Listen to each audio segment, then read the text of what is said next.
Hello. Good afternoon and welcome. I'm Kevin from Historic Environment Scotland, and welcome to We Love History Live. Today is a live Q&A about Scotland's rock art.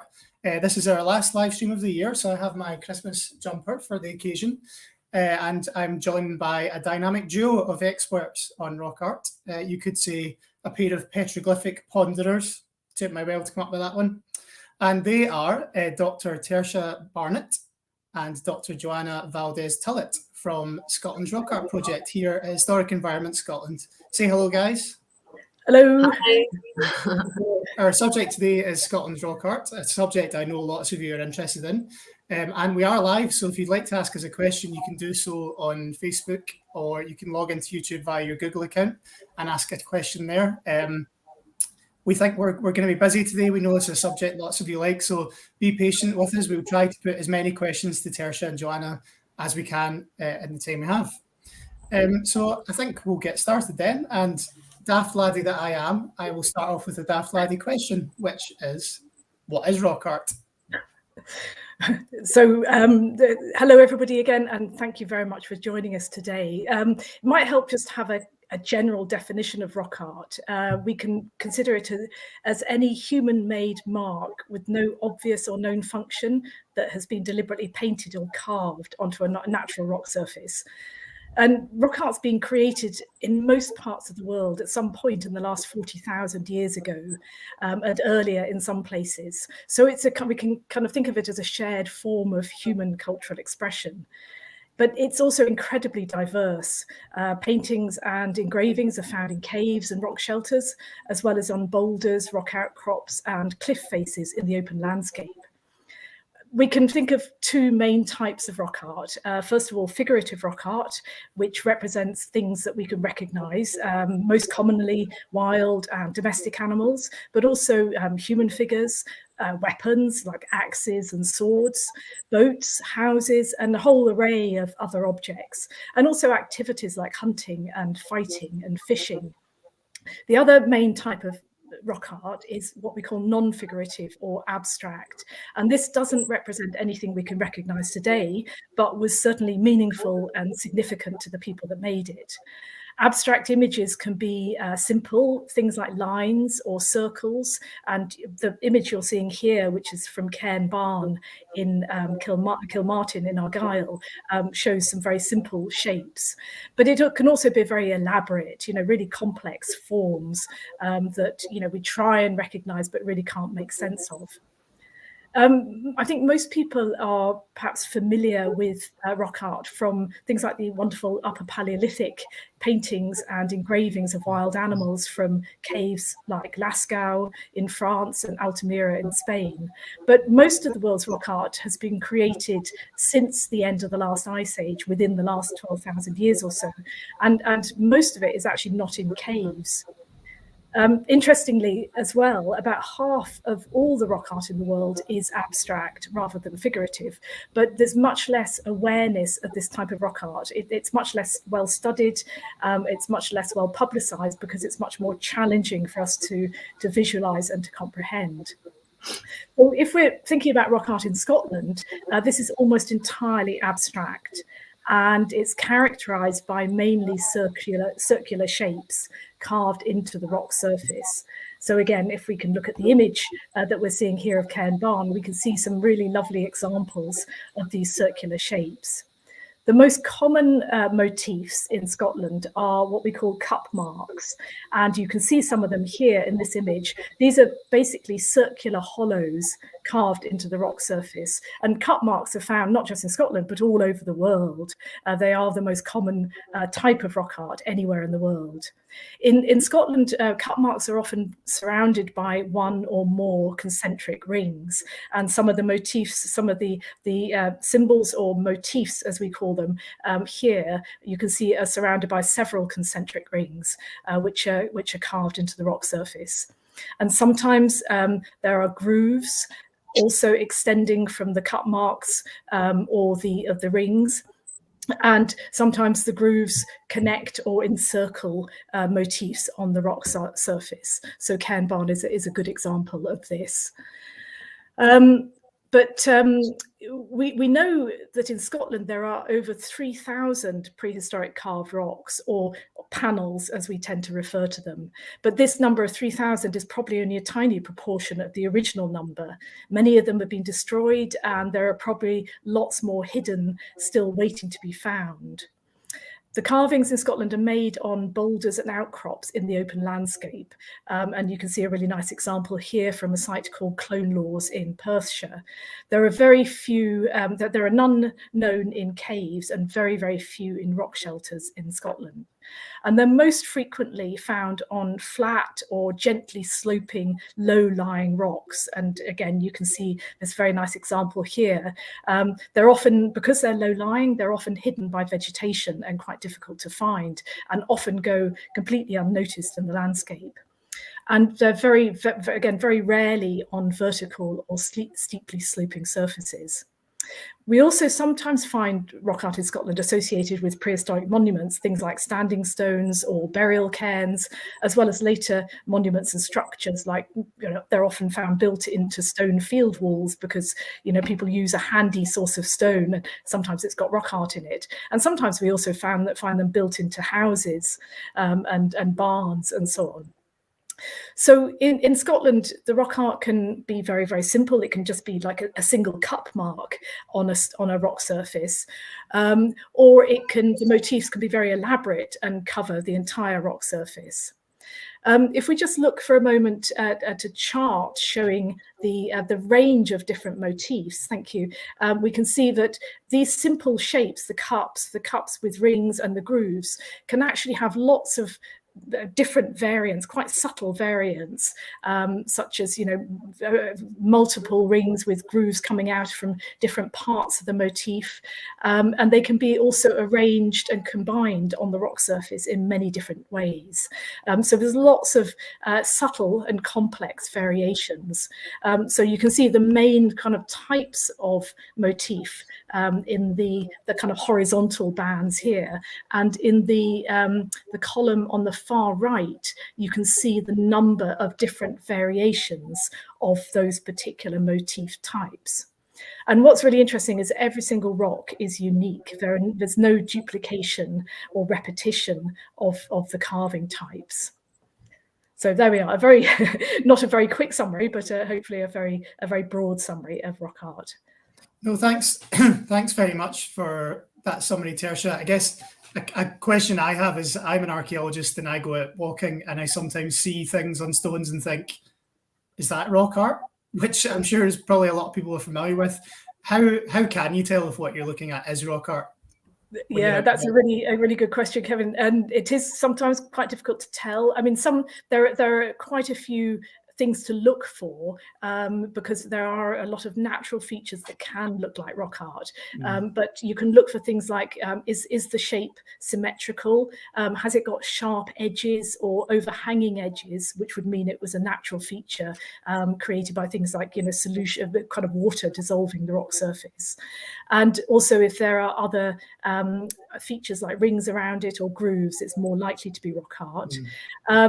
Sometimes it's actually very difficult to tell. And as a result, there are lots of rocks with natural features on that have been recorded as rock art. But we have put together some guidance notes on what kind of things to look for, which you can find on our website. That's some useful kind of information to look at. But I think also another useful thing to look for is just look at the rocks in the surrounding area, and if there are other kind of asymmetrical shapes and things on other rocks, then it's more likely that the features you're looking at are natural rather than human-made. Thanks very much for that, Tertia. Very useful. We've had a question from Martin from YouTube, which is, how is rock art dated? And I think actually that ties in nicely to the next thing we were going to discuss, which is about who made rock art. I wonder if Joanna can give us an answer there. Yeah, so it's very complicated to actually date rock art, even if it's in caves, where we can use direct methods of dating through radiocarbon date if the pigments are made out of organic material. But when it comes to carvings, and specifically when they're outdoor in the open landscape, it's really, really difficult because we don't have any associated archaeological context with the rock art that could provide this information. So we tend to look at stylistic comparisons with other types of material that we know the date for. For example, in this case, we know that there are some carved blocks with similar motifs that were found within funerary monuments, for instance, that have we have a better grasp for chronology. And so through these stylistic comparisons, then we have a broad idea of the dating of this type of rock art. Also, recently there's been, or in the last decade or so, a little bit more than that, there's been some archaeological excavations around some panels. So there's been some in Kilmartin, Torvlaren was excavated, and there's actually a nice volume about that project called Animate Landscape, and also there's been Professor Richard Bradley also excavated a few sites in Loch Tay, and so these excavations, while they do not give us direct data and dates to the rock art, they do tell us what kind of occupation was going on around them, and often there is evidence for prehistoric activity. More specifically, now we know that the rock art was created during the Neolithic, so sometime between the 5th to the 4th millennium, and it was probably produced until the early Bronze Age. So I hope that answered the question. Yes, no, that's fantastic, Joanna. We've got lots of questions coming in, a few about theories about what they look like. I think we're going to come to that and discuss that subject very fully later on. But Joanna, maybe you want to tell us a bit about who made the rock art, since we've got such a nice visual up. Yeah, we don't know exactly who created the rock art. We can't really pinpoint a specific group of people or anything, but we know some of the characteristics of the people who were creating the rock art. So as I mentioned, the rock art was created during the Neolithic. We now know that it was during the Neolithic until the early Bronze Age. And this is a time when we see a transition in terms of the way that these people were living, a transition from a hunter, fisher, gatherer subsistence system to an economy that was more, that started to settle. So they were more reliant on domesticated livestock and cereal cultivation, and also with a lot of technological novelty. So it was really a period of change that was happening at this time. And these changes probably also brought different types of social relationships and different types of ideologies and beliefs. So, for example, we see people transforming their landscapes considerably at this point. We see them building some really large monuments of stone and wood and earthworks to celebrate the living and the dead.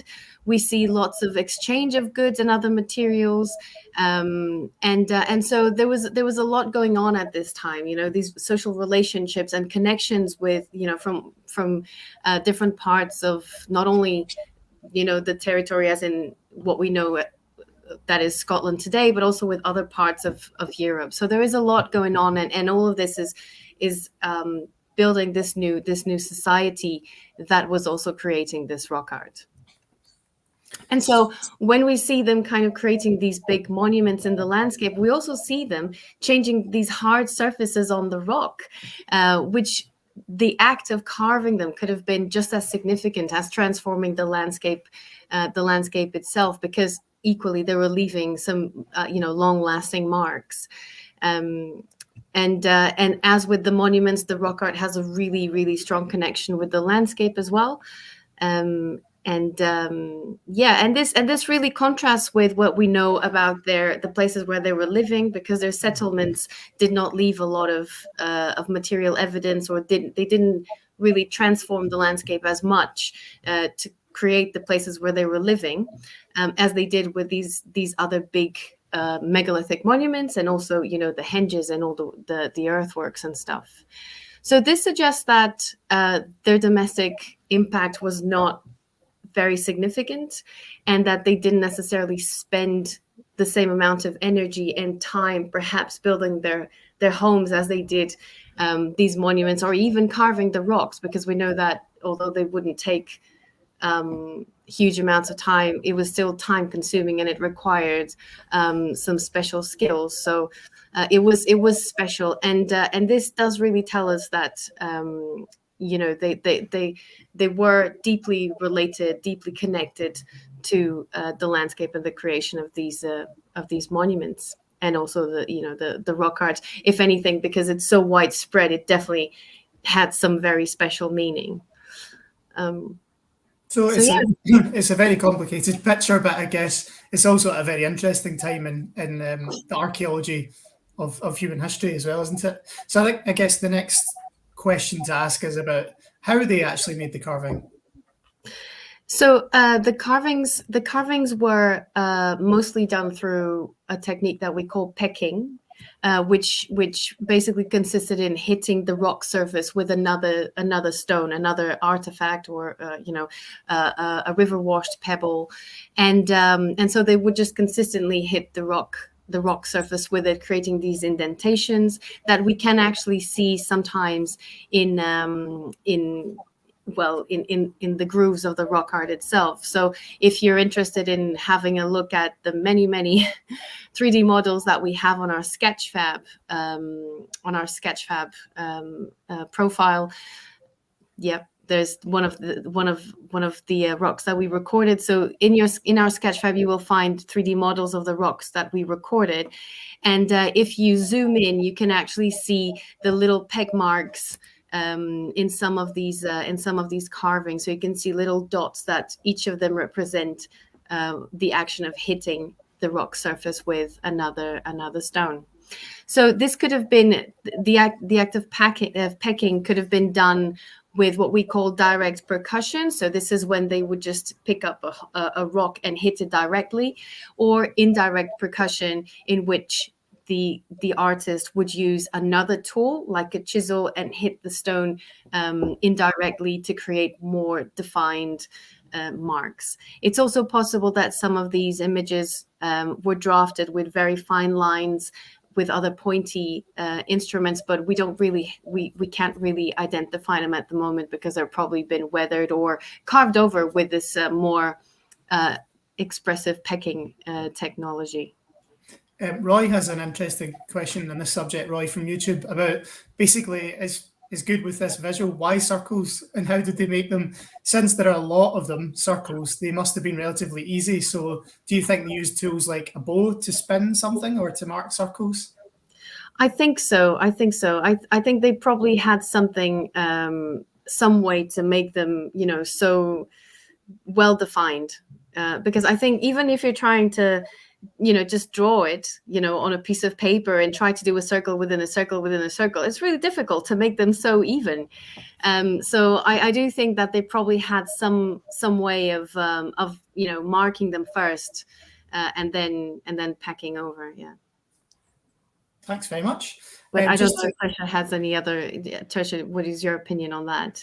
Yeah, no, it's a really interesting question, isn't it? I like to think that they had some kind of simple compass, a bit of charcoal, tied a bit of string attached to a stick or something in the middle, which would be very easy to do, wouldn't it? And given that they were very technically accomplished in so many other ways, I think it would be quite straightforward. But the circles, the sort of evenness of the rings varies hugely. Sometimes they look like they've just been made by hand without any preparation, and others are much more kind of symmetrical and even, as if they have been drawn out in advance with some sort of compass. So again, it could be part of that kind of exchange of knowledge process and learning process, or even just individual or local preferences as to how they made them.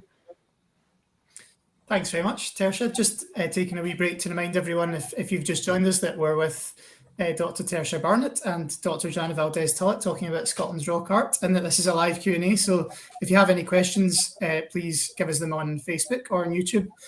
We have a couple of good questions, actually, guys. So I think the next thing we were going to come around to talk about was basically what's it all about? What is the purpose of them? What are they supposed to mean? And we've got some interesting theories in the questions. So Mark on Facebook was saying, do you think rock art relates to the night sky or constellations? And Roger on YouTube was saying it's reminiscent of a pebble dropped into water. I like that one. So I don't know if we want to now talk about what we think they mean and see if we can address those theories. Okay, so shall I kick off with this one?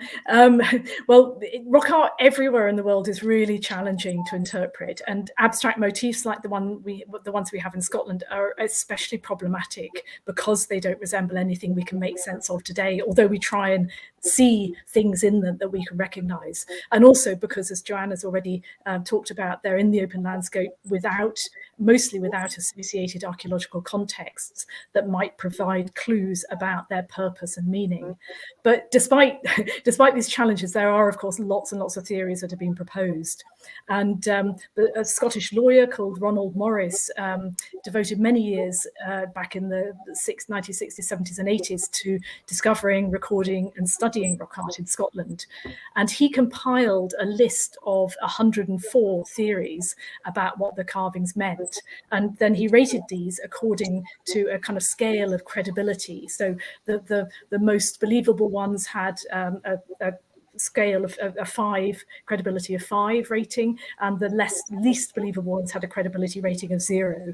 So some of the more credible interpretations include things like the rock art charts, important astronomical events like midwinter sunrise and major lunar standstills, things like that.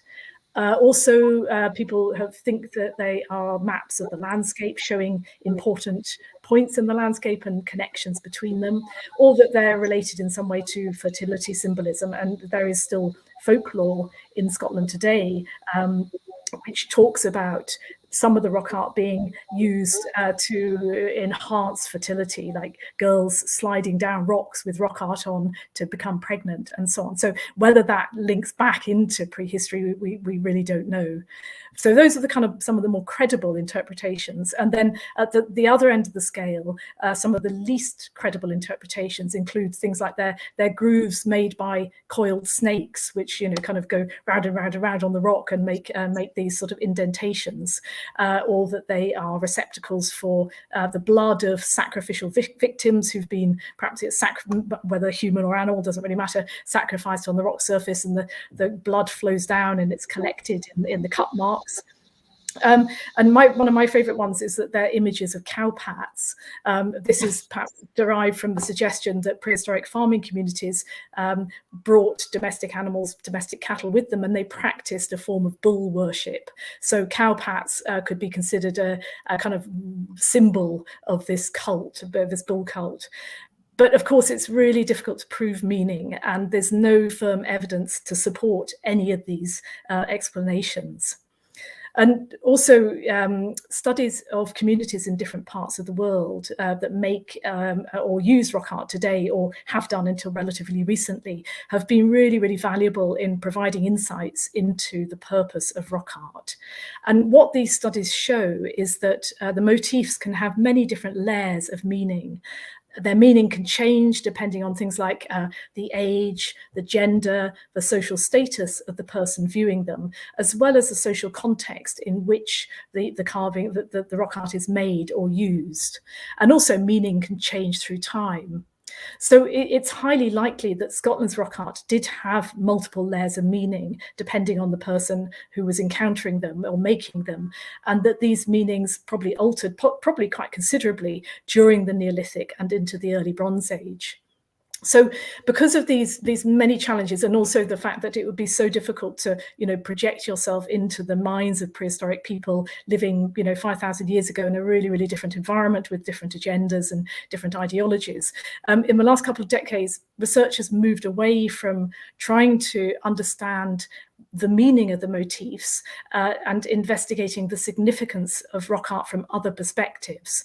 So I think Joanna can take over here and talk us through perhaps some of these sort of more recent interpretations of rock art. And I'm sorry, I'm just going to turn my camera off a minute because I have to get a cable to plug in.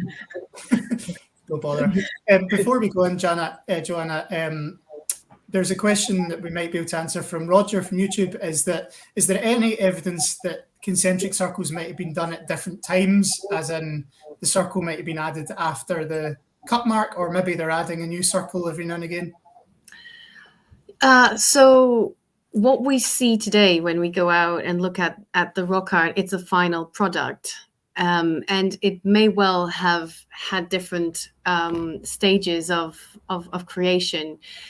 So that is entirely possible. Obviously, we cannot say whether the composition was all created at the same time or if it was done within a few years from each other. But what we do see sometimes is the levels of weathering of the carvings can be very different. So there are carvings that look much fresher, that the much clearer, which suggests that they were done more recently than others that are sometimes on the same panels and that are hardly visible.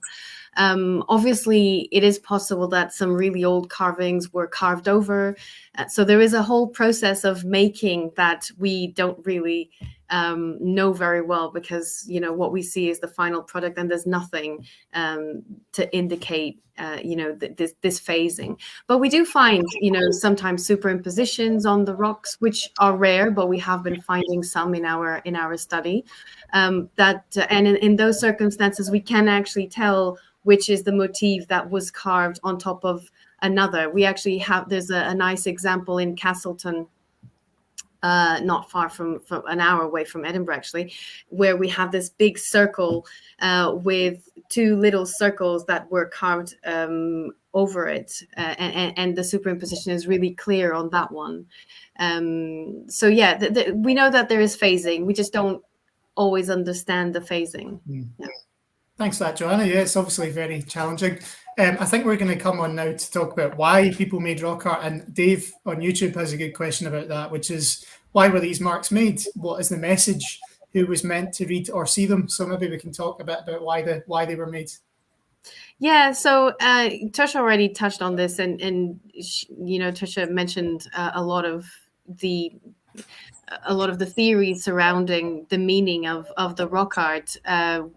At least when you look at the motifs themselves. But recent studies have also been focusing on other characteristics of the rock art. So not so much the symbols and what they mean, but where they're located. So landscape archaeology, it's a line of investigation that was implemented in rock art studies in the 1990s by Professor Richard Bradley, more specifically, and has had an incredible impact on what we do today. And essentially, it studies the rock art's location in relation to, natural features, its surroundings, essentially. So, proximity to water sources, to other landmarks, other types of archaeological sites. And what this has suggested to some authors is that the creation of rock art, for example, was somehow related to rootways.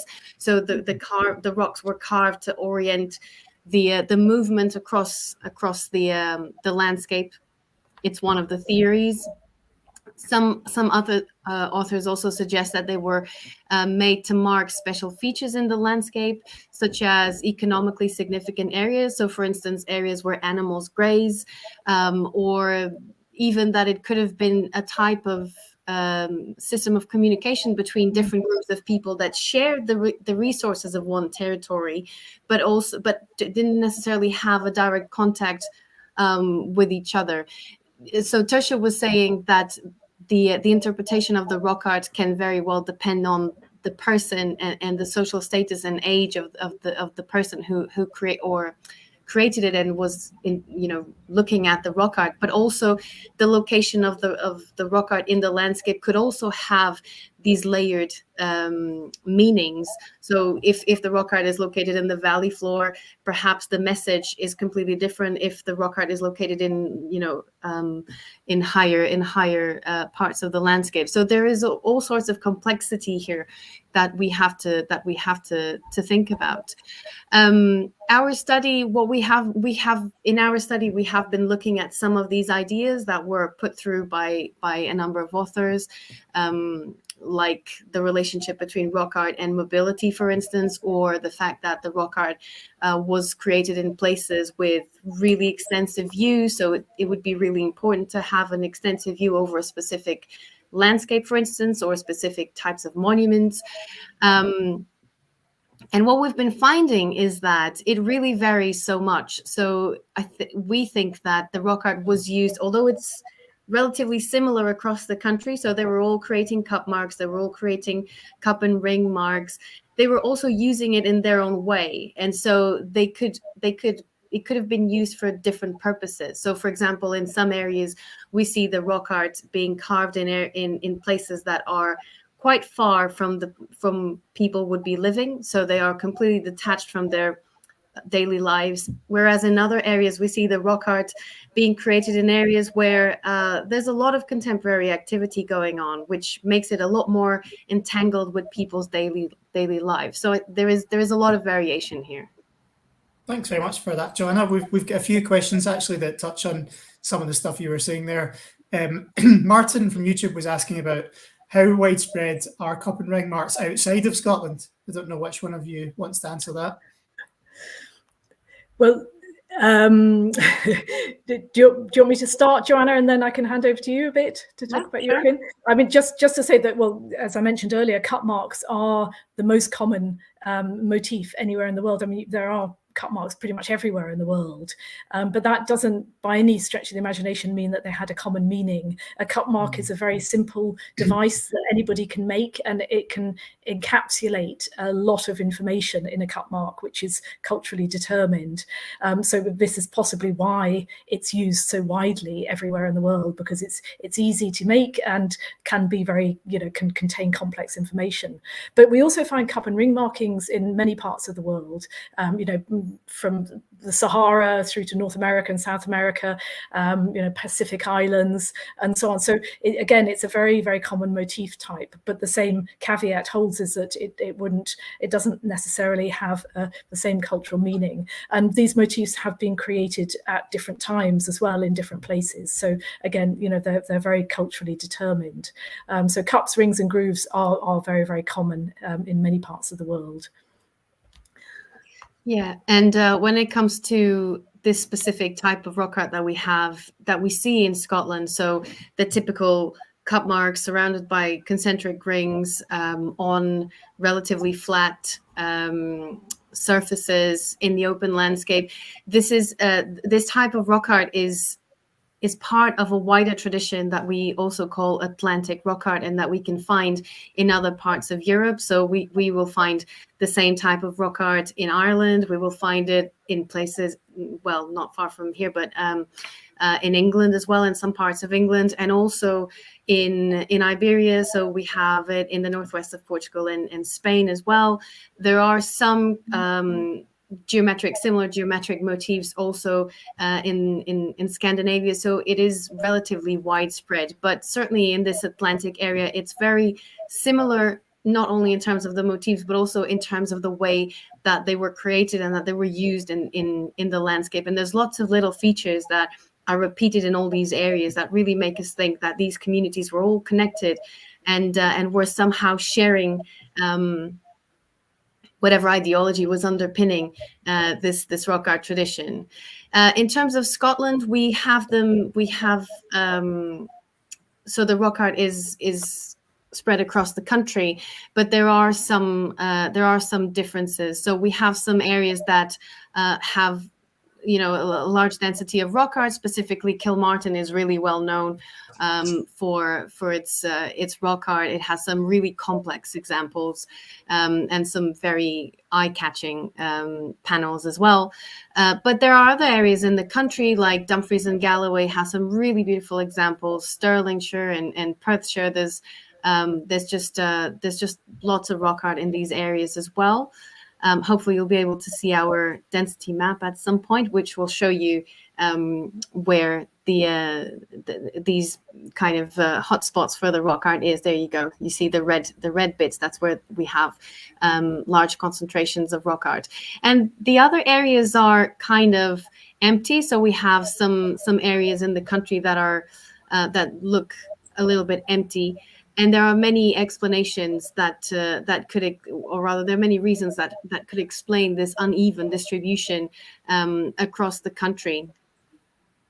And this is one of the things that we actually set out to investigate, is why do we have some areas in the country that have so much rock art and others that are completely empty. And one of the reasons is it's research bias. So it's because all the rock art has been focused on areas where perhaps the motifs are more exuberant, perhaps that's where we know that the rock art is, and researchers tend to focus there.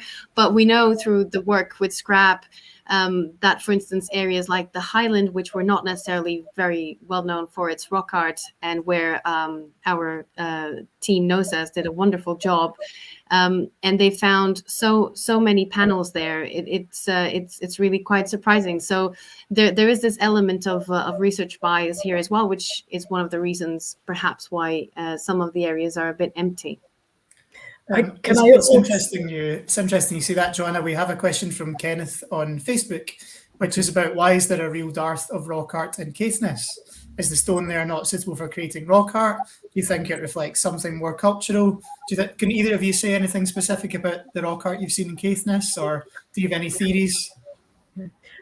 Shall I start on that one? Okay, again, Caithness is one of those areas where there could be more rock art, and as Joanna was saying, there's possibly a research bias there, but also but often panels might be hidden by vegetation under peat. In places with a lot of peat, then it is highly likely that some of the panels will be covered over, particularly if they're low lying. Certainly, when we've been out looking for rock art that we know it exists, you get to a site and there's just grass or vegetation or heather everywhere, and you've no idea. The rock art is there because it's been seen and recorded by somebody before. And because Caithness has perhaps been less of a focus from a lot of people like Ronald Morris, who did a lot of work in the southern and western parts of Scotland, didn't work at all in Caithness. So it's very likely that there could be more rock art there. It was very exciting earlier this year that our team, NOSAS, North East Scotland Archaeological Society, found one panel right in the middle of Highland Scotland, which was an area which is completely blank on the map. And that just shows that when you look, wherever you look, it's possible that you might find rock art. So these gaps are illusory to a certain extent, in that they're not necessarily real gaps. And the concentrations reflect a whole kind of load of historical reasons, whether things have been destroyed more in certain areas as well. If there's been a lot of land improvement, that can lead to big gaps in places like the Lothians around Edinburgh and around parts of Glasgow. There's great holes in the map where there are no dots for rock art, and that there's a whole lot of different reasons for that. It's not easy to say there's just one single reason. So I think in Caithness there may be lots more. Just needs people out looking for it, really. Great. Well, that's very exciting. I think we're going to talk about how to look for and record rock art in a bit, but I think we might pause for a minute and take a few questions from the chat. So let me see now. Guy on YouTube is asking, how many hours would it have taken to make rock art panels? Okay. Shall I kick off with that one, Joanna? Just to say, well, it's a good question. It depends on things like the rock type and how hard it is, partly, and also what kind of motif you're trying to make. But there has been quite a lot of experimentation with rock carving. So Hugo Anderson Wymark from the National Museum of Scotland, for example, has created a cup and ring mark on schist, which is the main rock art in Argyll, and it took him an hour and a half to make a cup with a ring. I've made rock art on sandstone on Ilkley Moor, and again it's taken about an hour and a half, perhaps a bit less, to make a cup and a ring and a groove. And so there are similar kind of similar timescales with different people making them. If you're working on very hard rocks like granite or gneiss, Louisian gneiss, then that will take a lot longer, and so we find much less rock art on those very hard rocks, and the rock art that we do find on those rocks tends to be just cup marks, because it's so much more difficult to make. But in other countries like Scandinavia and Iberia, there's a lot of very complex rock art on granite, because that's the main rock art, the main rock type. So it's very varied, and but if you have a rock, a very complex rock covered in rock art, it would have taken a long time for one person to make all that rock art. But that could have been the work of many people, and it could have been added to, modified, developed over a considerable period of time. So because we don't have that sort of time depth of when the different motifs were created, it's very difficult to say a rock like Cairn Barn that we're seeing now, we just don't know if that was created all in one go by one person, or at the same time by many people, or by one person or many people over a prolonged period of time. But if you just went and made that all on your own, it would take you a long time, and you would have a very, very sore arm. And fingers. Yeah. And another sort of random question on Facebook. We talked about the numerous theories as to what they mean. Malk on Facebook is asking, are there any thoughts that something would fit in or locate into the holes in some way? Perhaps a kind of staff for alignment or something. I think Malk is thinking of Indiana Jones there, but is that a theory you've come across, that something should sort of go into the holes? Well, there is... As in go into the holes, yes, some people say that they could have been used for, I don't know, grinding cereal and things like that, if that's what he's referring to. Also, some sort of offerings with some kind of liquid, or, there's also the idea that perhaps they were used to store like water, rainfall water. Although they're so small, I don't really think that that would... be feasible, to be honest. But there is, one of the things about this type of rock art is that it really has a very strong connection with, the geology of and the characteristics of the rock surface. So there's definitely we can see that much of the rock art actually also uses these natural features like fissures and sometimes solution holes and stuff that are reused to make the rock art. And Andy Jones, so in Professor Andy Jones, in his work with Kilmartin, he was suggesting that there was definitely a special connection with these fissures and the rock art, and how they could be, perhaps, I'm not going to say a portal into the other world, but there could be a connection with, other realms of people's realities. That's interesting, Joanna, thinking to Roger's comment about them looking like pebbles dropped in water. Yeah. Makes you think about passing through a boundary or something. But before we move on, we do have a couple of questions about erosion. So I think Rob and Oscar on YouTube, Oscar is asking, have we already lost a lot of rock art to erosion? And can anything be done to preserve examples in situ? Gosh, it's such a difficult one, this, because erosion, they've been in the landscape for 5,000 years or so, and they've been continually eroding over that time. And water, of course, is the most risk. It's the thing that threatens rock art most, because it just gradually dissolves away the rock matrix, and different rock types erode at different rates. So sandstone erodes much more quickly, and yes, undoubtedly a lot of rock art has been completely eroded, and we can see some rocks where the carvings are really, really faint, will only show up in things like the 3D models. You just know that in a not very long time they'll have disappeared completely. So it's very likely that a lot of rock art has completely gone. I'm amazed actually any has survived at all, really, considering how many thousands of years it's been sitting out in the landscape.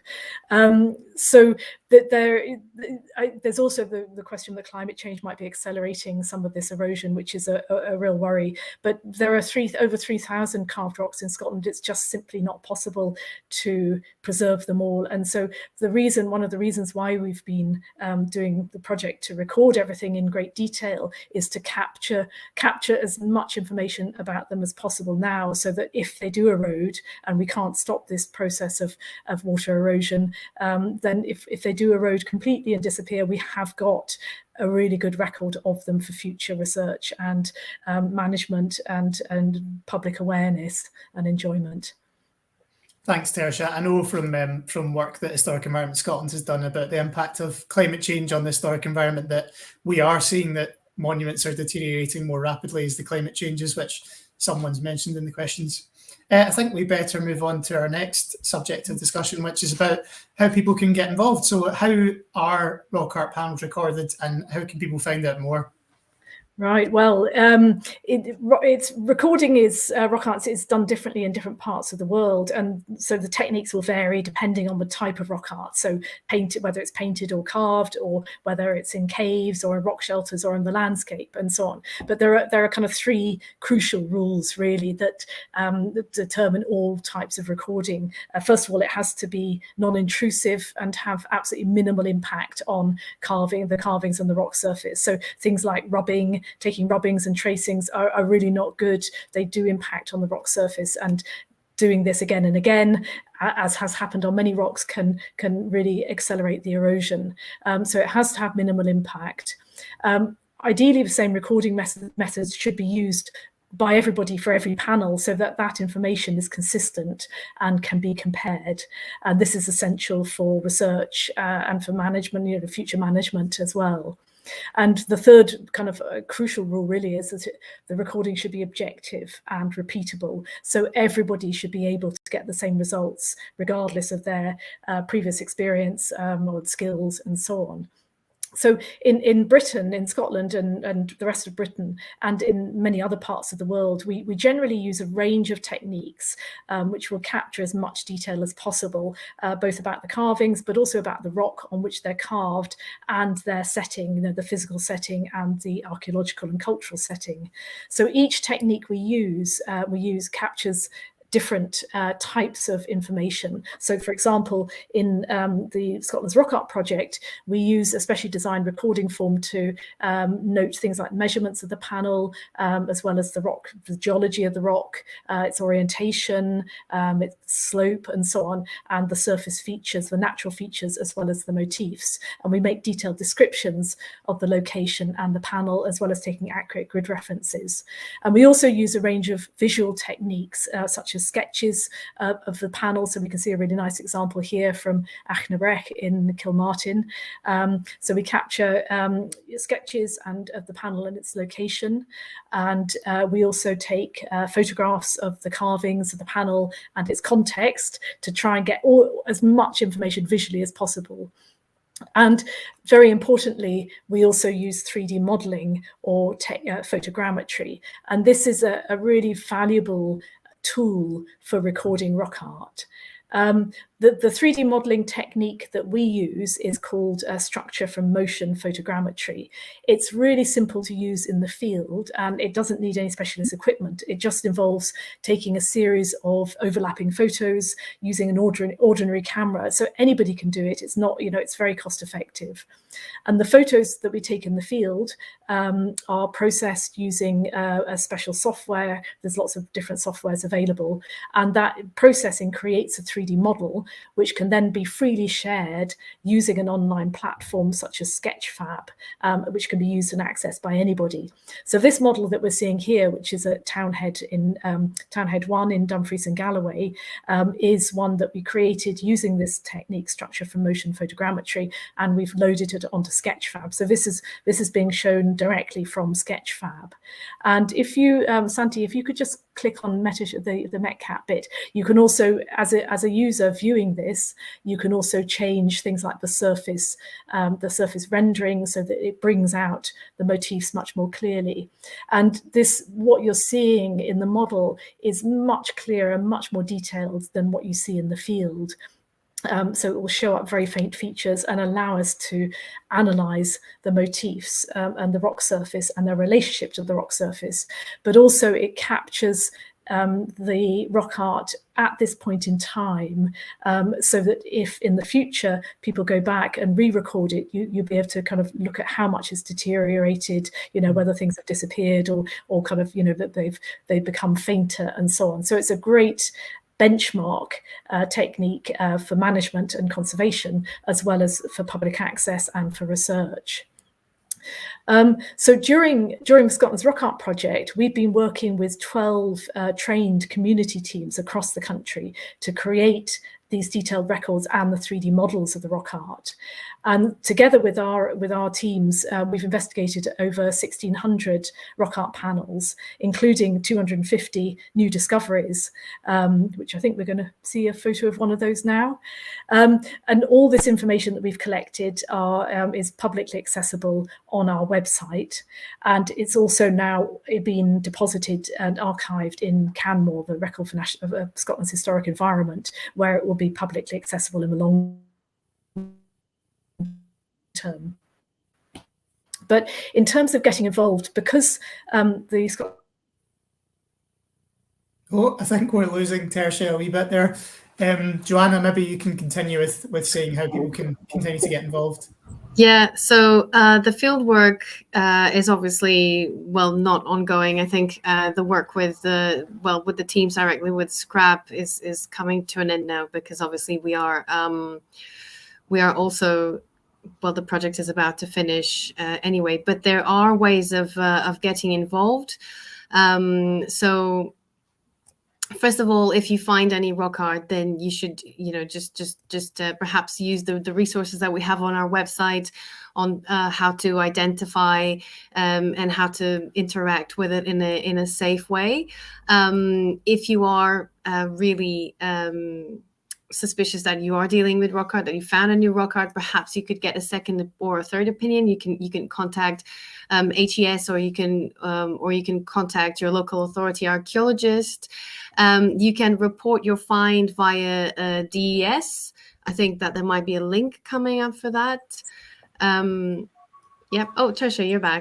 Sorry, I just disappeared? I don't know. I thought it was all of us, but I was talking away quite merrily. So you were about to reveal the great secret of rock art. Okay, so you can also find out more about Scotland's rock art and how to record it in our free booklet, which is. Yes, and there is a free booklet which is also available. I think you're breaking, Tertia. Okay. I think there's a link being did in the chat, and we might have an image of the cover, Santi, of our booklet. And you might you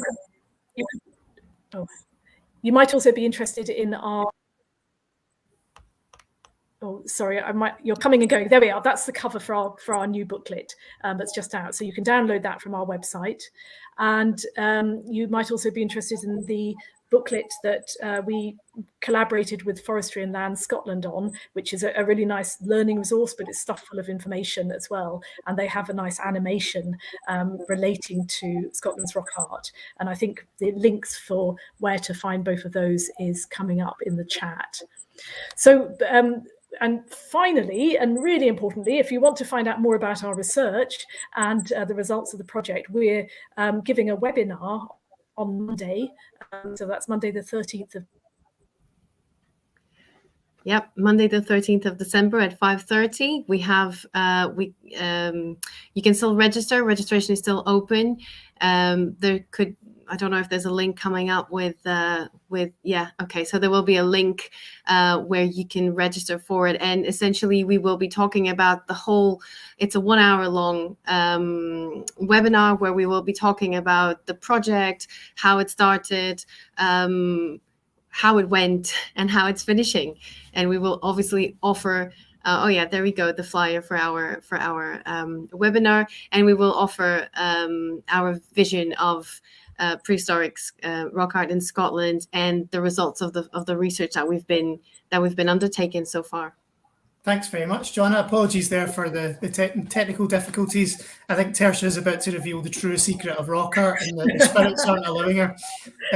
So we've got sort of 5 or 6 minutes left. So why don't we do a quick fire of some of the questions left in the chat? We've had loads of good questions, unfortunately, many of which we haven't got around to. So apologies for that. But let's put a couple to you first. So there was an interesting question from Roger from YouTube about if there are any examples of cup and ring marks being destroyed in more modern periods, like by the church, for example. Yeah, this is a really interesting question. Certainly in Scotland, it is possible. It's definitely possible because it was probably associated with pagan rites, and because people would not necessarily relate to the images. They would not necessarily know what they mean. So that's one of the reasons why there are so many folklore tales and stories attached to some of these rocks, and all of them have a pagan base to them. So, for instance, I'm thinking about one that I read about. There is a name for it. Apologies, I don't remember, but essentially it was saying that people would have to put milk on the cups, on the cup marks, because that would bring them some kind of good fortune, or for some specific purpose. But there are other examples of, for instance, I'm thinking about another carving prehistoric tradition that we have in Iberia, which is essentially they were creating like human figures that look very much like crosses.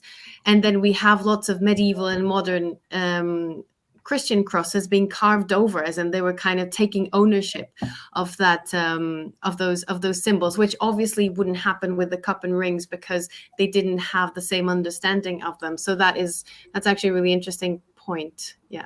That's interesting, John. I know about in Gaelic they're known as clacha vanyu, the stones of milk, which is where milk is traditionally. Thanks for pronouncing that, Kevin. There are a few examples as well, where there are Christian crosses in Scotland with cup marks on them. So whether that was actually deliberate kind of appropriation of what might have been considered pagan, or whether it was sort of unwittingly incorporating cup marks into a useful bit of stone, we don't know. But it is interesting, that perhaps is a sort of synchronism of religions there. Yeah. I've got another very random question from Graham for compounding one mystery with another. Do you think there's any connection between rock art and carved stone balls? Well, they're supposed to be more or less from the same chronological period, and they were both carved, and potentially they could have been used similar techniques in a way, obviously at different scales. And I think that this idea of kind of working something and reworking something, so there could be some attached ways of connecting to it and creating it that could be similar. I suppose you could create like a comparison between the two, but I'm not aware of any direct connection between them. Tertia, are you? No, and also because we don't know what carved stone balls are for either. But going back to an earlier question, was it Mal? That's another connection, though. Yeah, an earlier question about whether the cup marks were used for supporting or holding anything. One suggestion has been that they were used for holding carved stone balls, and somebody sent me some research they've been doing once about the dimensions of the cup marks kind of just happened to coincide exactly with the dimensions of supporting a carved stone ball, but cup marks do actually vary quite a lot in their dimensions, and again it's one of those ideas that's almost impossible to prove, but the fact that they both have sort of ambiguous meaning and were, as Joanna said, kind of circulating around the same time is interesting, although of course carved stone balls have a much more constrained distribution relative to the rock art, much more constrained to Aberdeenshire and the sort of eastern side of Scotland, whereas rock art is more of a kind of western and southwestern phenomenon. Thanks, guys. I think we probably need to take our last question from the chat. This is from Dave on YouTube, who's asking that it's interesting that the range of motifs is very restricted. Were folk unimaginative, or was it considered improper to come up with your own shapes? What do you think about that? I think that the selection of the motifs to carve is very deliberate. They definitely had the technical skills and the tools to carve other things if they wanted. And in fact, with the find of Duncraigag, deer carvings recently, we know that they could well also do animal carvings if they wanted. But I think it's probably to do with the message that these symbols are conveying, and that's why they are so, in a way, restricted, as Dave pointed out, perhaps. But if you do look at the variability within each of them, then perhaps they're not that restricted, because they're not simply about one cup and a circular ring. They can have so many variations. They can be, you can have a combination of gapped rings with circular rings in one same motif. You can have a cup and ring that has like extended legs, so it's gapped and then it has some grooves coming out of it. It could be open on one side and closed on the other. It could have like conjoined ends. There's just endless possibilities, as you can see here. And in fact, we are studying the motifs in detail, and as we're following this roughly this typology that you see here, that is not even complete. So this is just a subsection of what we are what we're using of the variation of motifs that we've been finding. And I mean, they're all circular, definitely. They're all about circles and cut marks and wavy lines and stuff, but they're not that restricted, perhaps to our eyes, because all we see is the cup and rings. But it was certainly related to the message that the rock art was conveying, and it was probably a lot more complex than we can imagine. Thanks, Joanna. I think we're pretty much out of time, so I'm going to finish with asking you both a question of my own to put you on the spot. What's your favourite rock art panel? Tertia first. Oh, that's such a difficult one. They're all fantastic, and it's so conditioned by your experience of finding them or being in the field with them. And so panels which are perhaps relatively unexciting are ones that I'm really, really fond of, because I really enjoyed being there with them and recording them and so on. So I couldn't possibly pinpoint a favorite one. I love Cairn Barn because it's just such a wonderful panel and the location's great, but I've got a whole list of ones that I absolutely adore. So sorry, I don't have one single favorite one, I'm afraid. What about you, Joanna? Are you willing to nail your colours to the mast? Well, I have a soft spot for the Mackers and Dumfries and Galloway, and perhaps because it was the first area in Scotland where I worked in terms of rock art. And there is this one specific panel, which is the only one in that area, which is called North Balfron on the west coast of the peninsula, that I really, really like. But yeah, I mean, there's lots of them, there's lots of them that I really like. But that was the first one that came to my mind. So there you go. I'll offer you that one. Well, thank you for that, Joanna. Well, yeah, I'm afraid that's all we have time for, guys. So we'll have to say farewell. So thank you to you both, Joanna and Tertia, for giving us your time and telling us about Scotland's rock art. And thank you for everyone who tuned in and for the fantastic questions that have been coming up in the chat. Sorry we've not been able to address all of them, but I think we've covered a lot of ground. If you enjoyed our live stream today, if you could leave a comment and follow for more. And there'll also be a very short feedback form as well in the chat if you want to give us your feedback. And I think there'll be lots of links and extra information in the chat if you want to find out more. So thank you very much for joining us, and have a lovely rest of your afternoon. And goodbye from us. Thank you so much, Kevin, and thanks for all the questions. Yeah, thank you, everybody. Thanks, Kevin. Bye.